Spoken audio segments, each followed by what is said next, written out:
গরমের দিনের জন্য পারফেক্ট দুটি রেসিপি শেয়ার করছি করলা দিয়ে। দুইভাবেই করলা দিয়ে এভাবে রান্না করলে খেতে অনেক বেশি ভালো হবে। প্রথমে হচ্ছে করলা ভাজি করব। এটা আমি রুটি দিয়ে খাওয়ার জন্য অনেক বেশি ভালো লাগবে।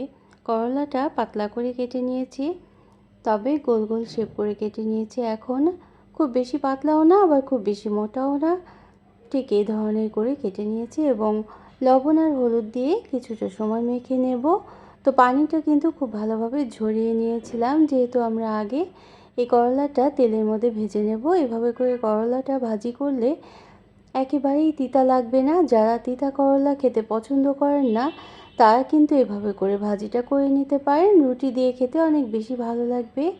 তো পরিমাণ মতো তেল দিয়ে দিলাম, একটু বেশি তেল দিয়েছি, এখানে কোয়ার্টার কাপের চেয়ে একটু কম। তারপর একটা একটা করে আমি করলাগুলো দিয়ে দেব। করলার পিসগুলো দেওয়ার পরে একটু ছড়িয়ে দেওয়ার চেষ্টা করব। তারপর উল্টে পাল্টে ভেজে নিতে হবে। খুব বেশি জড়ো করে দেওয়া যাবে না, তাহলে কিন্তু ভাজা হতে চাইবে না। আমি একটু শক্ত করে কিন্তু এই করলাটা ভেজে নেব। তো করলা কিন্তু আমরা অনেকে খেতে পছন্দ করি না, কিন্তু এই গরমে কিছুই যখন খেতে ভালো লাগে না, তখন কিন্তু গরম ভাতের সাথে কিংবা রুটি পরোটার সাথে করলার এই রেসিপিটা অনেক বেশি খেতে ভালো লাগবে। যখন একটু লালচে রং চলে আসবে এবং একটু ক্রিস্পি হয়ে যাবে, তখনই কিন্তু আমরা ভেজে সবগুলো করলা উঠিয়ে নেব। আমি একটা করলা নিয়েছিলাম, বড় সাইজের একটা করলা, এভাবে কেটে নিয়েছিলাম। দুই ব্যাচে সবগুলো করলার পিস ভেজে নেব। তো এই তেলের মধ্যেই আমরা রান্নাটা শুরু করব। তো দুই ধরনের করলার রেসিপি করব, পরে আমি মাছ দিয়ে করলা রান্না করব এবং এখন আমি এই করলাটা এমনি পেঁয়াজের সাথে ভুনা করব। তো গরমের দিনে আমাদের কিন্তু অনেক কিছু খেতে ভালো লাগে না, তখন কিন্তু এই করলা ভাজিটা এভাবে করে করে নিতে পারেন। তাছাড়া গরমে অনেক সময় অসুস্থ হয়ে যাই আমরা, তো করলাটা যদি নিয়মিত খেতে পারি তাহলে আমরা সুস্থ থাকতে পারবো।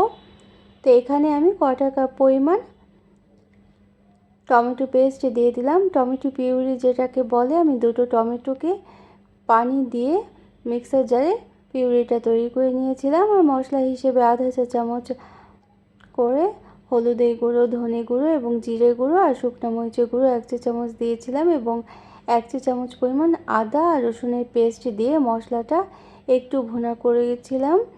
এবং যখন হালকা পানি পানি ছিল মশলায়, তখনই কিন্তু আমরা করলাটা, ভেজে রাখা করলাটা দিয়ে দিলাম। করলাটা দেওয়ার পরে মশলার মধ্যে কিছুটা সময় ভেজে নিতে হবে। আগেই কিন্তু করলাটা আমাদের 80% কুক হয়ে গিয়েছে, তো আমাদের আর বাকি একটু শক্ত আছে, সেটুকু আমরা সিদ্ধ করে নেব বা রান্না করে নেব। এজন্য আর কোয়ার্টার কাপ পরিমাণ পানি দিয়ে দেব।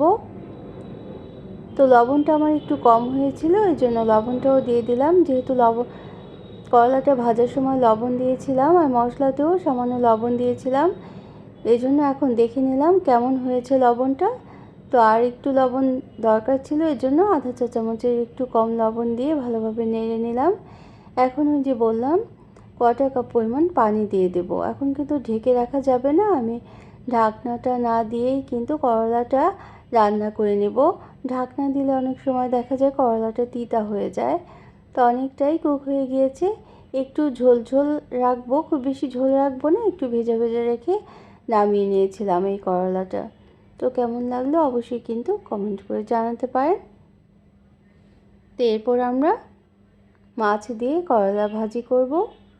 এটাও কিন্তু খেতে অনেক ভালো লাগে, গরম ভাতের সাথে একেবারে জমে যাবে এই ধরনের করলা ভাজিটা। তো দুটো আমি টাকি মাছ নিয়ে নিয়েছি এবং লবণ আর হলুদ দিয়ে মেখে নিলাম। তো এখন এটাকে ভেজে নিতে হবে, একটু কড়া করেই ভেজে নেব। ভেজে নেওয়ার পর কাঁটাটা বেছে নিতে হবে। তো এই পর্যন্ত যারা দেখলেন, একটা লাইক দিতে ভুলে গিয়েছেন, অবশ্যই কিন্তু একটা লাইক দিয়ে দিতে পারেন। আর প্রয়োজনে কমেন্ট করতে পারেন কেমন লাগলো জানিয়ে, এবং শেয়ার করতে পারেন ফ্রেন্ডস অ্যান্ড ফ্যামিলির সাথে। আর যারা প্রথম ভিজিট করছেন, তারা চাইলে চ্যানেলটিকে সাবস্ক্রাইব করে বেল বাটনটাকে একটা প্রেস করে রাখবেন, তাহলে নোটিফিকেশন পেয়ে পরবর্তী রেসিপিগুলো দেখে নিতে পারবেন। তো এই করলাটা আমি লম্বাটে শেপ করে কেটে নিয়েছি। গোল গোল শেপ করে কেটে নিলে কিন্তু করলাটা খুব বেশি ভেঙে যেতে পারে, আর করলা ভেঙে গেলে সেটা কিন্তু তিতা হয়ে যায়, এটা কিন্তু খেয়াল করতে হবে। এই জন্য আমি লম্বা আর পাতলা শেপ করে যতটুকু পাতলা করা যায় ঠিক ততটুকুই করে নিয়েছি, কেটে দিয়ে দিলাম। এখন শুধু মরিচ, কাঁচামরিচ আর লবণ দিয়ে এই করলাটা প্রথমে ভেজে নিতে হবে। এখনও কিন্তু ঢাকা দেওয়া যাবে না, ঢাকা দিলে কিন্তু করলাটা তিতা হয়ে যেতে পারে, তাছাড়া করলার রঙটাও কিন্তু নষ্ট হয়ে যায়। তো মাছের কাঁটাটা বেছে রেখে দেবো আমরা। আর করলাটা আমার ভাজা হয়ে যাচ্ছে, সেই ফাঁকে মাছের কাঁটাটা বেছে নিলাম। ছোটরা কিন্তু মাছ খেতে পছন্দ করে না অনেক সময় কাটার জন্য, তো এইভাবে করে যদি কাটা বেছে করলাটা রান্না করা যায় তাহলে একদমই তিতা লাগবে না এবং করলাটা অনেক সুস্বাদু হবে। ছোট থেকে বড় সবাই অনেক বেশি পছন্দ করবে এভাবে করে রান্না করলে। তো প্রায় 10 থেকে 12 মিনিট সময় নিয়ে নেড়েচেড়ে করলাটা ভাজি করে আমি নামিয়ে রেখেছিলাম। তো এই কড়াইয়ের মধ্যে আমরা তেল দিয়ে দেব এবং মাছটা ভুনা করে নিতে হবে। মাছটা ভুনা করে নেওয়ার পর তারপরে এই ভাজা করলাটা দিয়ে মিশিয়ে নিতে হবে। তো পেঁয়াজের পরিমাণটা কিন্তু একটু বেশিই লাগবে। আমি আধা কাপ পরিমাণ পেঁয়াজ একটু মোটা করে কেটে নিয়েছিলাম। কাঁচামরিচ এবং শুকনো মরিচ দুই ঝালেই কিন্তু আজকে আমি রান্নাটা করব। এই করলা ভাজিতে কাঁচামরিচটা কিন্তু অবশ্যই দেওয়ার চেষ্টা করবেন, কাঁচামরিচের ফ্লেভারটা অনেক বেশি ভালো লাগে এই করলার সাথে। তো এখানেও আমি আধা চা চামচ করে হলুদের গুঁড়ো, ধনে গুঁড়ো, জিরে গুঁড়ো এবং শুকনো মরিচের গুঁড়ো দিয়ে দিলাম, আর আদা রসুনের পেস্টও দিয়েছিলাম আধা চা চামচ। এখন মশলাটা একটু ভুনো করে নিয়ে মাছটা দিয়ে দিতে হবে। মাছটা দেওয়ার পর মাছটা কিন্তু অবশ্যই একটু ভেঙে ভেঙে দিতে হবে।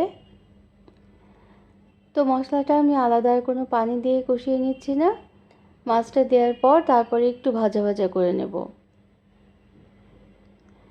মাছটা মশলার মধ্যে ভাজা ভাজা করে নিলে কি হবে, টাকি মাছ অনেকে খেতে পছন্দ করে না টাকি মাছের একটা গন্ধ থাকার জন্য। তো মশলার মধ্যে মাছটা যদি একটু ভাজা ভাজা করে নেওয়া যায় তাহলে কিন্তু টাকি মাছের যে গন্ধটা সেটা কিন্তু থাকে না। আর তারপর একটু পানি দিয়ে দিলাম, পানি দিয়ে মশলাটা একটু কষিয়ে নিতে হবে এবং তারপর ভাজা করলাটা আমরা দিয়ে দেব। তো ভাজা করলা দিয়ে মাছ দিয়ে এভাবে করে কে কে রান্না করে খেতে পছন্দ করেন তাও কিন্তু কমেন্ট করে জানাতে পারেন। সুন্দর সুন্দর কমেন্ট দেওয়ার জন্য অনেক বেশি ধন্যবাদ, যারা সাথে আছেন সব সময় সাপোর্ট করছেন তাদের জন্য। তো এখন কিন্তু নিচের দিকে লেগে যেতে পারে, একটু সময় নিয়ে যতটুকু পানি পানি ভাবটা ছিল সেটা কিন্তু নেড়ে চেড়ে একটু কষিয়ে নিতে হবে এবং ভাজা ভাজা করে নিতে হবে। তবে খুব বেশি গলে যেন না যায় করলা, সেটা কিন্তু খেয়াল করতে হবে।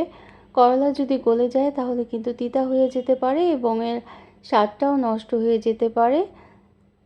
তো আমি আর 5 থেকে 7 মিনিট সময় নেড়ে চেড়ে নামিয়ে নিয়েছিলাম। তো কেমন লাগলো আজকের এই করলা ভাজি এবং মাছ দিয়ে করলা রান্না অবশ্যই কিন্তু জানাতে পারেন।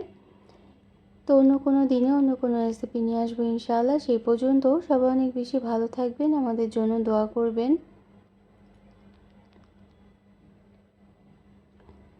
Thanks for watching. আল্লাহ হাফেজ। আসসালামু আলাইকুম।